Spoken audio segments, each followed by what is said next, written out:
بنانے کے لیے اجتماعی فکر کرنا پڑے گا.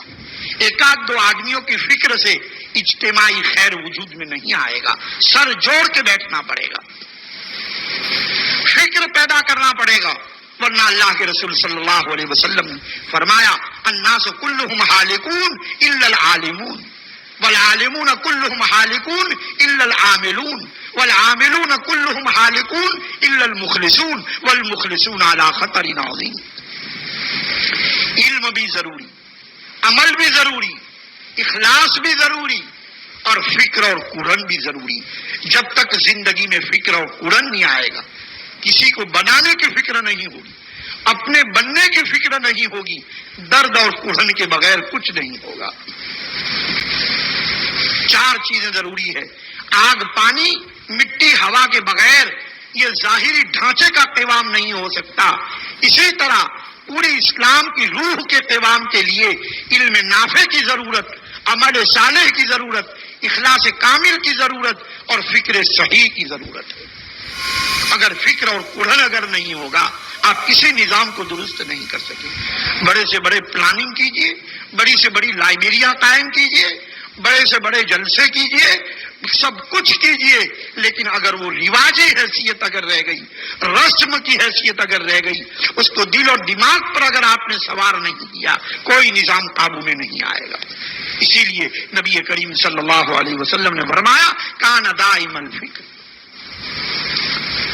آپ کے عادات میں لکھا کہ آپ ہمیشہ قرآن اور فکر کے ساتھ, بغیر درد اور قرآن کے کچھ نہیں ہوگا. اسی کو کسی شاعر نے کہا درد دل کے واسطے پیدا کیا انسان کو, ورنہ تاٹ کے لیے کچھ کم نہ تھے کر لو بیان. اصل تو درد دل ہے. اس لیے اللہ پاک نے آپ کو صلاحیت دی, بہت اچھا نظام عطا فرمایا ہے. علماء موجود ہیں, نوجوان علماء موجود ہیں, دینی مراکز موجود ہیں, حق پرستوں میں اتحاد موجود ہے. کام کرنے کا بڑا اچھا میدان ہے. اجتماعی فکر اور اجتماعی روح کو پھونکنے کی ضرورت ہے.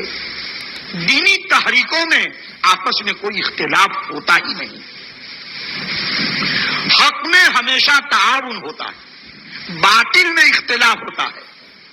حق ہو وجود میں آئے, اس سے کیا اختلاف ہو سکتا ہے؟ ایک تبلیغی جماعت ہے اور دوسری تبلیغی جماعت آ گئی, آپ یہ کہیں گے کہ بھئی یہ تبلیغی جماعت نہیں چلے گی. یہاں پہلے سے ہم موجود ہیں, ملیشیا کی جماعت موجود ہے, پھر یہ افریقہ کی جماعت کیسے آ گئی؟ حق جو ہوا کرتا ہے اس میں ہمیشہ تعاون ہوگا, بشرط کی اخلاص ہو.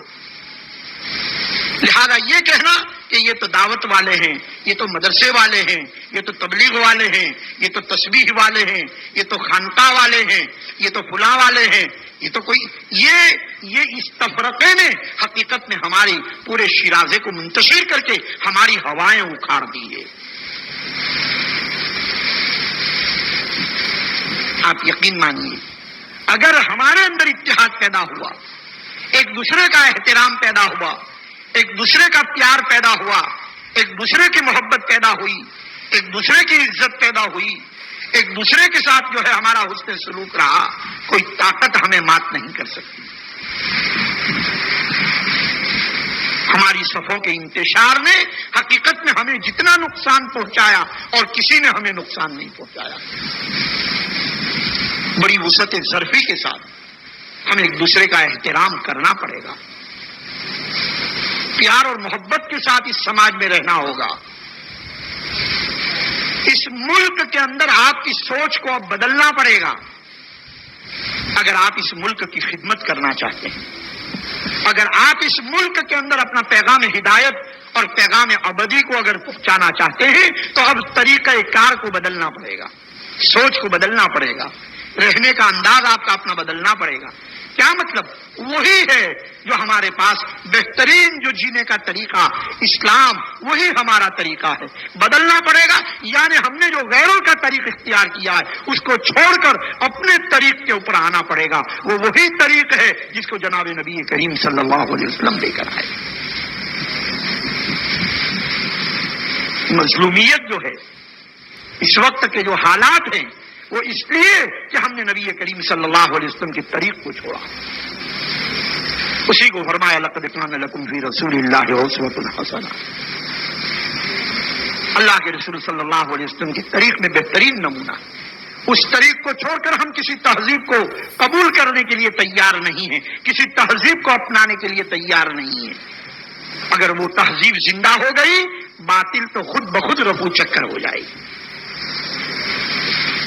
اس لیے ضرورت ہے بزرگان محترم درد دل کے ساتھ, قرآن کے ساتھ. اسی کو کسی شاعر نے کہا, شکر ہے درد دل مستقل ہو گیا, شکر ہے درد دل مستقل ہو گیا, اب تو شاید میرا دل بھی دل ہو گیا. دل کہلانے کے لائق اسی وقت ہے جب اس کے اندر درد اور قرآن پیدا ہو. اور جب درد اور قرآن جو پیدا ہوگا, آپ یقین مانیے ہر شعبہ زندگی میں اخلاص کے ساتھ ایک انداز سے بہترین طریق سے جب کام شروع ہوگا, نہ آپ کا کوئی دشمن ہوگا, نہ آپ کا کوئی مخالف ہوگا. اور اللہ کا یہ نظام ہے, عادت اللہ یہ جاری ہے کہ جہاں صحیح طریق پر کام ہوتا ہے اللہ کی مددیں ہوا کرتی ہے اور اللہ کی نصرت ہوتی ہے. اس مدد اور نصرت کے لیے ہم اپنے اندر صلاحیت پیدا کریں. اسی کو قرآن نے کہا وَأَنْتُمُ الْأَعْلَوْنَ إِن كُنتُم مُؤْمِنِينَ, تم ہی سربلند ہو بشرطے کہ تمہارے پاس صحیح معنی میں ایمان ہو. اگر صحیح معنی میں ایمان نہیں ہے اور نام کا ایمان اگر ہمارے پاس موجود ہے, پھر ان وعدوں کا انتظار اگر ہم کرتے رہیں گے تو ظاہر یہ ہے کہ شرائط ہی موجود نہیں ہے, تو پھر کس طریقے سے اللہ کی مدد ہوگی. بے شک ہمیں اللہ کی مدد سے ہم مایوس نہیں, ہم اللہ کی مدد کے منتظر ہیں اور ہم اللہ سے کہتے ہیں کہ اللہ کو ہماری مدد فرما. اس مدد کی اللہ اور اللہ کی مددیں ہو رہی ہیں. یہ حالات بھی اگر کوئی آدمی حکمت کے ساتھ اور سوچ سے اگر سوچے تو حقیقت میں یہ حالات بھی اسی لیے تاکہ ہم اجتماعیت ہمارے اندر پیدا ہو, صحیح فکر پیدا ہو. اگر یہ حالات نہ ہوتے تو ہم اس سوچنے کے لیے تیار نہ ہوتے. یہ حالات بھی ہمارے لیے خیر پیدا کرنے کے لیے آئے ہیں. ہم اللہ کی حکمت اور اللہ کے فیصلوں پر ہم راضی ہیں. ہاں, اللہ سے ہم عافیت مانگنے کے مکلف ہیں کہ یا اللہ تو ہمارے لیے عافیت اور خیر کا فیصلہ فرما.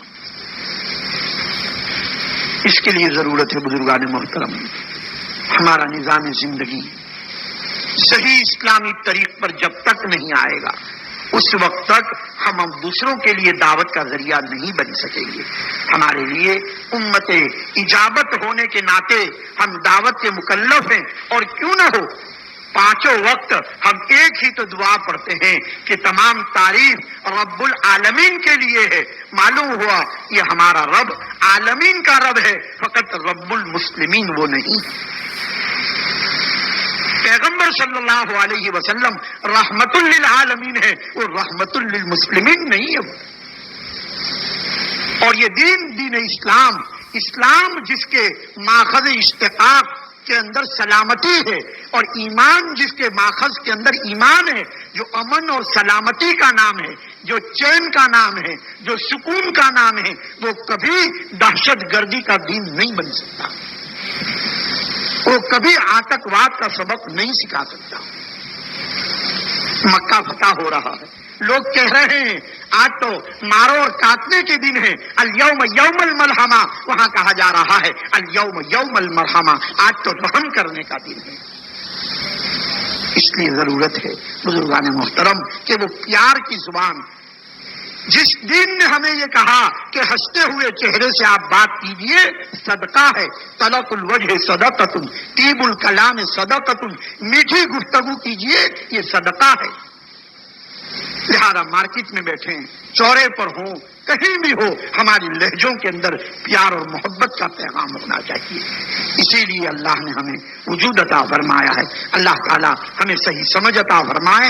اسی لیے میں نے یہ آیت شریفہ, لیکن ان سب چیزوں کے لیے بنیادی چیز یہ ہے کہ اللہ اور اللہ کے رسول کے ساتھ محبت ہو. ظاہر ہے ہم اور اس وقت محبت کا پیغام لے کر دنیا میں آئے ہیں, تو اللہ کے رسول صلی اللہ علیہ وسلم خود فرماتے ہیں کہ اگر میرے ساتھ اگر ایمان میرے میرے اوپر لانا ہے تو کامل ایمان اسی وقت ہوگا جب تک کہ میں تم میں سب سے زیادہ محبوب بن جاؤں. محبوبیت کے اور محبت کے جتنے اسباب اور ذرائع ہیں اللہ پاک نے آپ کو بدرجہ عتم عطا فرمائے. اس لیے ایسا محبوب پیغمبر ہمارے پاس ہو، ایسا محبوب دین ہمارے پاس ہو، ایسی محبوب کتاب ہمارے پاس ہو، ایسا محبوب طریقہ کار ہمارے پاس ہو، اور ہماری زبانوں میں محبت نہ ہو، اور ہمارے نقل و حرکت، لب و لہجے، رفتار و گفتار اور ہمارے رہن سہن میں اگر محبت نہ ہو تو آپ یقین مانیے بہت بڑی محرومی. اللہ تعالیٰ ہمیں صحیح سوچ عطا فرمائے. اسی پیغام کو اس مختصر سی صورت کے اندر بیان فرمایا اللہ تعالیٰ نے، اور یہ فرمایا کہ زمانے کی قسم کامیاب وہی لوگ ہیں جو ایمان لائیں، خود بھی ایمان لائیں، خود بھی اعمال صالحہ کریں، یعنی اپنا اندرونی نظام کو درست کریں، اور جو اپنا اندرونی نظام اگر باقی رکھنا ہے تو خارجی نظام وہ بھی درست کرنا پڑے گا، یعنی دوسرے کو بھی ایمان کی طرف بلانا پڑے گا، دوسروں کو بھی اعمال صالحہ کی طرف بلانا پڑے گا.